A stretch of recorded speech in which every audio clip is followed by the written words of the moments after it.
मनसी काहीतरी मागा हेच दे का पांडुरंगा.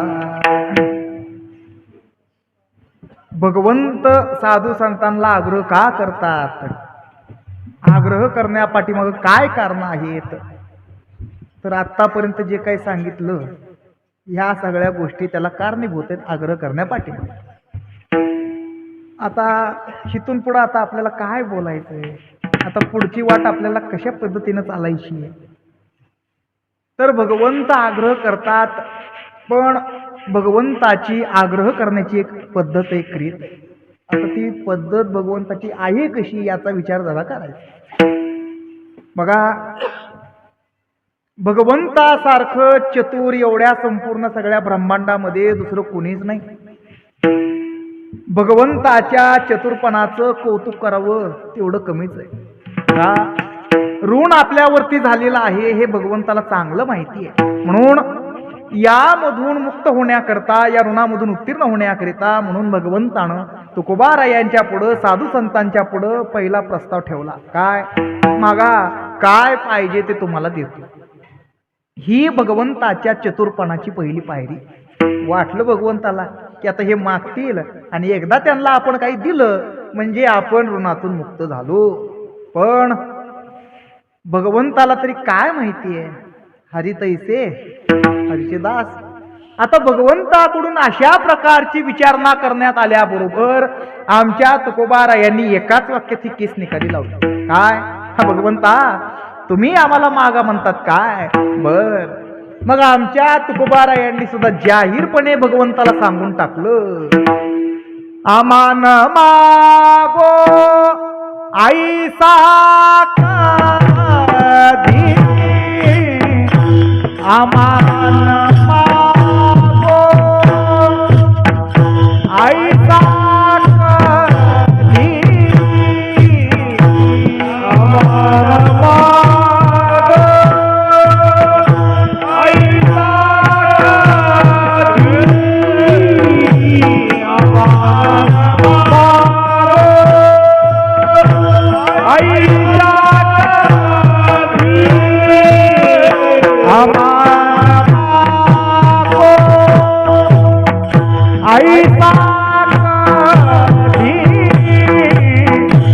आमान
कधी कृपानिधी वर द्याल.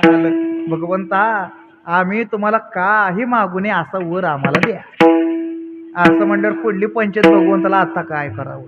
मग भगवंतानं केली युक्ती कशी बघा.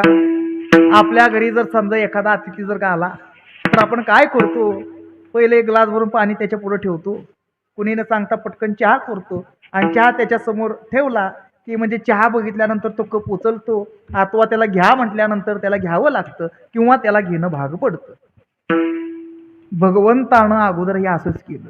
काय की तुकोबारायांनी आमान मागवा ऐसा कधी म्हटल्याबरोबर भगवंतानं काय केलं, देव आदरे मने भक्ता घ्यावो भुक्ती मुक्ती आता.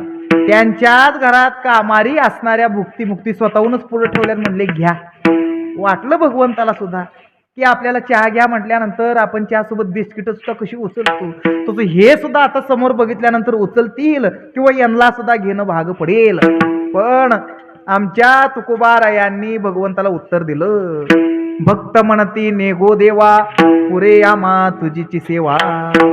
भगवंताला वाटलं काय की भुक्ती मुक्ती आवडत नसेल म्हणून नाही म्हणतात की काय, म्हणून पुन्हा भगवंत म्हणाले, आओ रिद्धी सिद्धी तरी घ्या रे.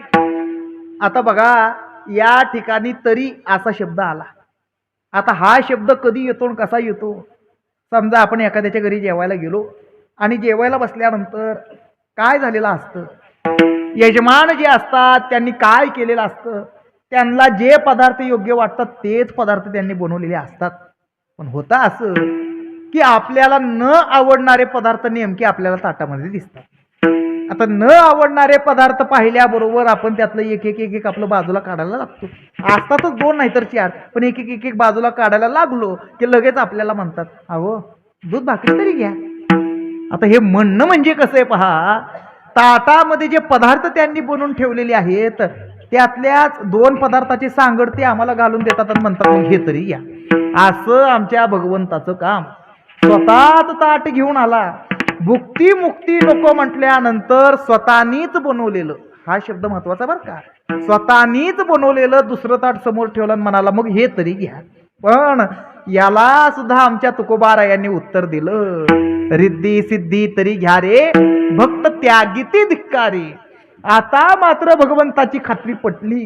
काय देता काहीच न घेती भुक्ती मुक्ती रिद्धी सिद्धी, म्हणून या संकट थोर वाटे दुस्तर मज यांचे. संकट पडलं भगवंताला, आता काय करावं म्हणून म्हणायला गेले, अहो तुकोबाराया, अहो एवढं सगळं मी तुम्हाला देतोय करतोय, मग तुम्ही घेत का नाहीत, नको का म्हणतात. असं म्हटल्यावर आमच्या तुकोबारायांनी भगवंताला अगोदर उत्तर दिलं, म्हणजे देवा अहो काय देताय तुम्ही असलं, उलट तुम्हीच आमची सेवा घ्या, कारण पूर्वीपासून आम्ही करत आलेलो आहोत, त्यामुळं तुम्हाला आम्ही चांगलं ओळखतो. तुम्ही देता हे निश्चित, पण सगळं मिथ्या, काही त्याचा उपयोग नाही. काय द्याल तुम्ही देवा, घ्यावी सेवा आमचीच का, पूर्वीपासून करीत आलो कळासलो अभ्यासे. आता हे म्हणजे कसं बघा, एखादा तीर्थक्षेत्राकरता प्रवासाकरता चांगली एसी बस काढतो, फुकट प्रवास, पण काही जाणकार मंडळी त्याच्यामध्ये काही बसत नाही, म्हणून त्यांना म्हणतो, अहो तुमच्यासाठी एवढी चांगली बस, एसी बस, फर्स्ट क्लासचं सीट, तेही विना तिकीट, एवढं सगळं तुम्हाला देऊन करून सुद्धा तुम्ही नको का म्हणतात, बसत का नाही येत. असं म्हटल्यानंतर ते म्हणतात, अरे एवढं सगळं तू आम्हाला देतोयस करतोयस खरं, पण 4 तासाच्या प्रवासाला 8 तास लावतोस त्याचं काय. कारण रस्त्याने जाताना येताना आधेमध्ये लागणाऱ्या गावामधील लोकांना तो बसवरचा बॅनर तेवढा व्यवस्थित वाचता आला पाहिजे ना. उदाराचा राणा, किती तू उदार आहे, किती लोकांना देतोय, किती काय काय करायला लागलास, ह्या जगामध्ये तुझी कीर्ती गेली पाहिजे ना.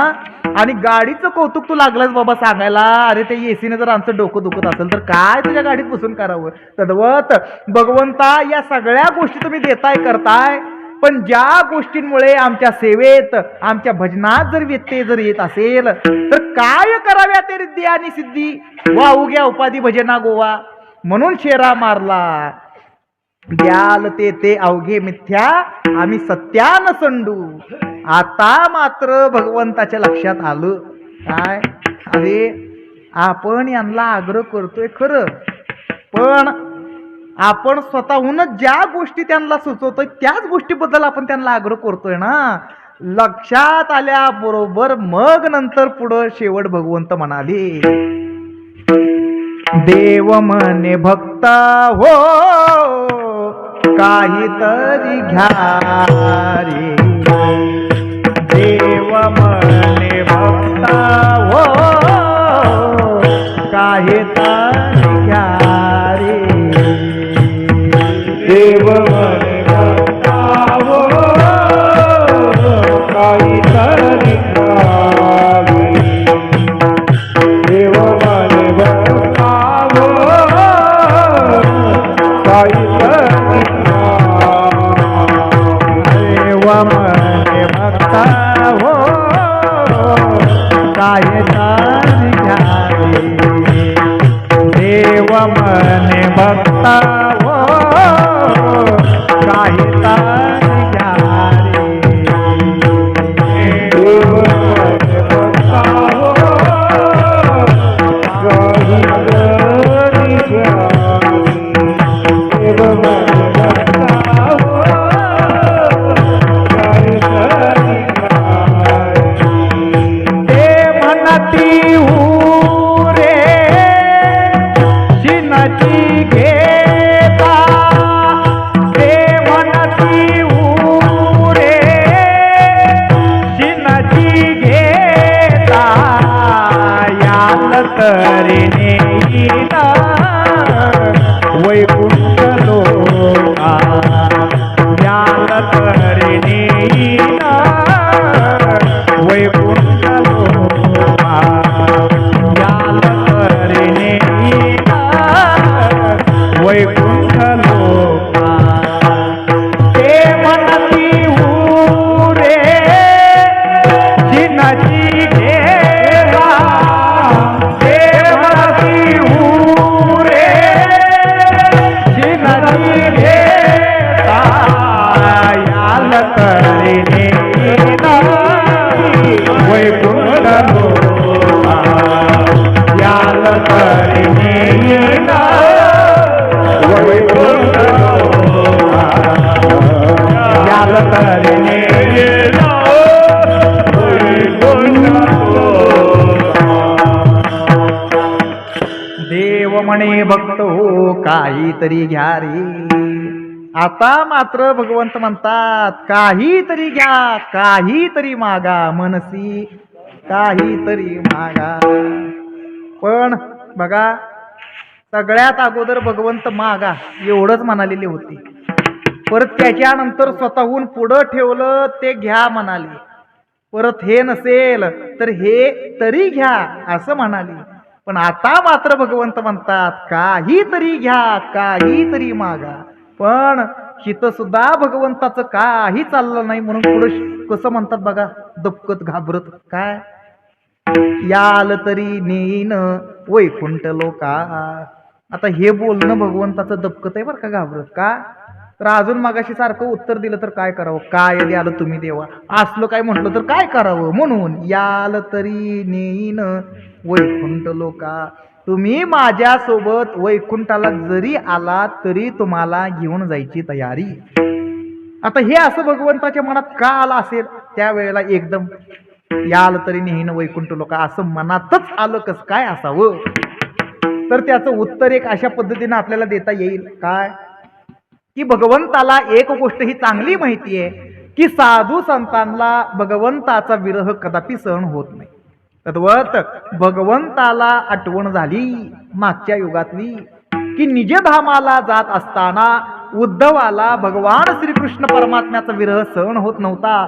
तेव्हा एका मागणीमध्ये उद्धव भगवंताला म्हणाले होते, तुझी थोर लागली सवे मज न्यावे आपणा सवे, हेची प्रार्थितसे जीवे भावे, कृपा यादवे मज कीजे. तू गरुडारूढ होसी तेव्हा कृपेने बैसवी पाठीसी, सांडू नको ऋषिकेशी निजधामासी मज नेई. पण यावर उत्तर देताना भगवंतानं कशा पद्धतीने दिलेलं होतं, तर लोक वैकुंठाला कधी जातील, निजधामाला कसं जाता येईल, हे असलं सगळं उद्धवाच्या पुढं ठेवलं आणि न नेणं अदृश्य दृष्ट्या टाळलं. मज निजधामा न्यावे होते पुशिले उद्धवे, ते नीज बोध स्वभावे सोये केशवे सांगितले. न करिता हे उपाय स्थिती, सर्वथा न घडे माझी प्राप्ती. तेने तू निजधामा प्रती कैशागती येशील. गरुडी वागोनी वेगेसी, न्यावे निजधामा मनसी. गती तेथ नाही पाकांसी, गम्य गुरुडासी ते नव्हे. सांडोनी उभय पक्षांसी, साधक पावती मद्रुपासी. पक्षाभिमान आसे गुरुडासी, गमन त्यासी तेने नोहे. न त्यागिता अहंभाव स्थिती, केल्या नाना उपाय युक्ती. तेने निजधामा प्रती नवे गती सर्वता. मनसी न्यावे घेऊन खांदी, मज खांदाची नाही त्रिशुद्धी. तुझं न सांडिता अहंबुद्धी, गमन स्थिती तेने नोही. म्हणजे अशा पद्धतीचं उत्तर उद्धवाच्या पुढे ठेवलं. कदाचित हे प्रमाण ऐकून तुमच्या मनात अशी शंका येईल काय, की प्रमाणांमध्ये भगवंत धडधडीत स्वतः स्पष्ट सांगतात काय, की भक्ती केल्याशिवाय माझी प्राप्ती होणार नाही, अहंकार असेल तर नेता येणार नाही, धडधडीत स्पष्ट सांगतात म्हटल्यानंतर काय भगवंताचं चुकलंय, अशी शंका मनात तुमच्या आली असेल. पण शंकेचं निरसन करतो. पटलं ग्राह्य, नाही पटलं दिलं सोडून. का मी नेहमी म्हणत असतो, कारण श्रोते असतात ते कसे असतात, वाचून माझी बोलते योग्य ते. सर्वज्ञ भवादृश्य श्रोते, काय धड्यावरी सारस्वते. हा फळो शिकी जे, हा एका जड एक सगळी तुम्ही राजहंस आहात. काय पोशाखावरून काही म्हणत नाही बरं का. हा चांगलं वाटलं सेवन करणार, नाही वाटलं सोडून देणार. बघा या ठिकाणी उद्धवाचा आणि भगवंताचा हा प्रत्यक्ष संवाद आहे. म्हणजे प्रमाणावरून सुद्धा सिद्ध होतं. आणि उद्धवाचा आणि भगवंताचा हा प्रत्यक्ष संवाद आहे. म्हणजे स्पष्टता ही होतीये की उद्धवाला भगवंताच्या संग सुखाचा अनुभव होतो. अहो अहंभाव जर असेल तर संगसुख लांबच. हा बाबा भेट सुद्धा देत नाही, भगवत प्राप्ती सुद्धा माणसाला होत नाही, आणि इथं संगसुखात कसला आलाय अहंभाव. बरं जरी असला तरी त्याच्या संगसुखात गेल्याबरोबर तो कधी पळून निघून जातो हे कळत सुद्धा नाही. सुखामा झाले धरिता याचा संग, पळाले उद्वेग सांडोनिया. मग असं सगळं असताना कसं नेता येत नाही. पण विरह अवस्थेमध्ये उद्धवानं ते मान्य केलेलं आहे. कारण विरह अवस्थाच अशी असते की ज्याचा विरह होणार आहे तो काय सांगतो हे सत्य वाटतच, उलट तो काय सांगतो याच्यापेक्षा तो आता माझ्या समोर आहे याच्यामध्ये समाधान असतं. न नेण्याचं कारण त्याला आहे दुसरं, पण त्या अधिकाराच्या अधिकारापर्यंत येण्यामध्ये उद्धव पात्र होते. न नेण्याचं कारण त्याला आहे दुसरं, पण मला जे वाटतं ते तुमच्या पुढे ठेवतो. काय भगवंत उद्धवाला घेऊन जर गेले असते तर पुढं भगवंताचा आणि उद्धवाचा संवाद झाला नसता. हा पुढं उद्धव आणि भगवंत संवाद साधणार होते. आणि त्या संवादाचं वर्णन श्रीमद भागवत महापुराणाच्या 11 स्कंदामध्ये येणार होतं. आणि श्रीमद भागवत महापुराणाच्या 11 स्कंदावरती म्हणजे उद्धव श्रीकृष्ण संवादावरती पुढं कलियुगामध्ये एकनाथ महाराज त्याच्यावरती टीका करणार होते. आणि एकनाथ महाराजांच्या रसाळवाणीने निर्माण होणाऱ्या ग्रंथाच्या श्रवणानं चिंतनानं जगाचा उद्धार होणार, भक्ती साम्राज्याचा विस्तार होणार हे भगवंताला माहिती होतं, म्हणून नेलं नसावं. असो पाहायचंय काय की येतो म्हटलं तर नाही म्हटले, आणि आता म्हणतात याल तरी नेईन वैकुंठ लोका. पण आता मात्र आमच्या तुकोबारायांनी उत्तर दिलं, ते म्हणती नका बंदी खान ते. आता मात्र भगवंतानं हात टेकले, चतुरपणा सोडला. आता यांना उत्तीर्ण व्हायचं कसं, प्रश्न मोठा पुढं पडला. आता काय करावं म्हणून व्याकुळ झाले भगवंत. आणि व्याकुळ होऊन भगवंतानं आपली चोरी आपल्या हातून उघडी करून दाखवली. कुणाच्या पुढं, रुक्मिणी आईसाहेबांच्या पुढं. मनुष्य एक वेळ जगाशी खोटं बोलेल, मनुष्य एक वेळ जगाशी आपल्याला झालेला त्रास लपवेल, एक वेळ जगाशी झालेलं सुख लपवेल, एक वेळ जगाशी खोटं बोलेल, पण कुठंतरी खरं बोलतो. आई साहेबांच्या पुढं व्याकुळ होऊन भगवंत बसले. आणि भगवंताची अशी अवस्था पाहिल्याबरोबर आईसाहेबांनी विचारावं, भगवंता काय झालंय, आता एवढं विचारायचं अवधी की भगवंताला अश्रू अनावर झाले आणि आपल्या अंतकरणातला भाव भगवंतानी आई साहेबांच्या पुढे व्यक्त करून दाखवला. हा रुक्मिणी, अगं काय सांगू तुम्हाला, भक्त सेवेच्या उपकारे बहुत आभारे दाटलो, बहुत आभारे दाटलो, बहुत आभारे दाटलो. भक्त सेवेच्या धारे बहुत आभारी दाटलो, बहुत आभारी दाटलो, बहुत आभारी दाटलो. भक्त सेवेच्या उपकारे बहुत आभारे दाटलो.